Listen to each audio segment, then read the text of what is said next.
right, let's bring in George Washington University law professor and Fox News contributor Jonathan Turley on this. Sir, thanks for giving us your insight here as we are getting closer to Christmas.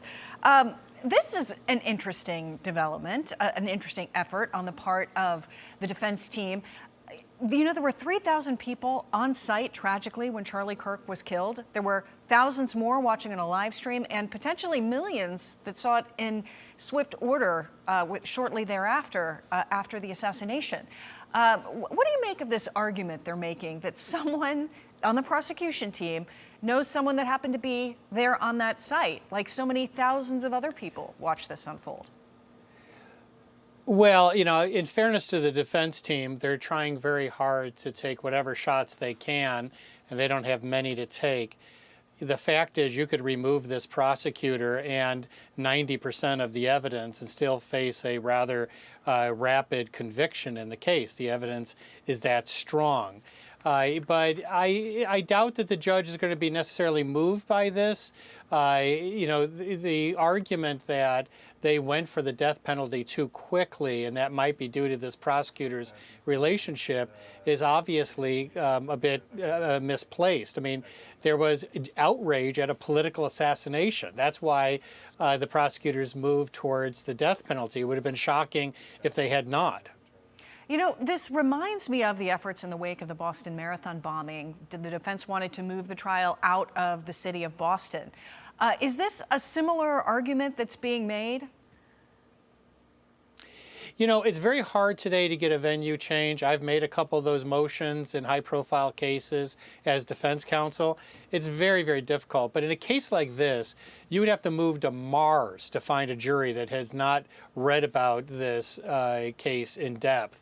And so I think that judges, particularly in our information-saturated environment, are just less inclined to change venue because they don't see the real advantage when a case is on the evening news and covered in every single newspaper. Now I want to shift gears a little bit because of the unfolding fraud case, massive, remarkable, astounding fraud case that's happening in Minnesota right now. Let's take a quick listen to this. This is the first assistant U.S. attorney for Minnesota, Joe Thompson, sort of talking about the frustration and just how broad this is. What we see in Minnesota is not a handful of bad actors committing crimes. It's a staggering industrial scale fraud. I spoke in the fall about the iceberg I saw ahead. Something's fraud that's much larger than what's been visible to the public. When I said that, it wasn't hyperbole or rhetoric, it was a warning.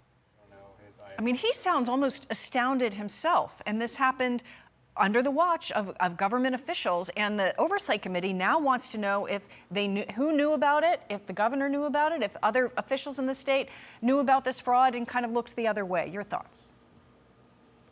This is breathtaking. I mean, we're talking about $9 billion. I mean, that doesn't just evaporate into the ether. It really takes a concerted effort by the criminals, but also almost a willful blindness by regulators. The evidence suggests that groups were coming into Minnesota in order to engage in this fraud because it was known as a soft target.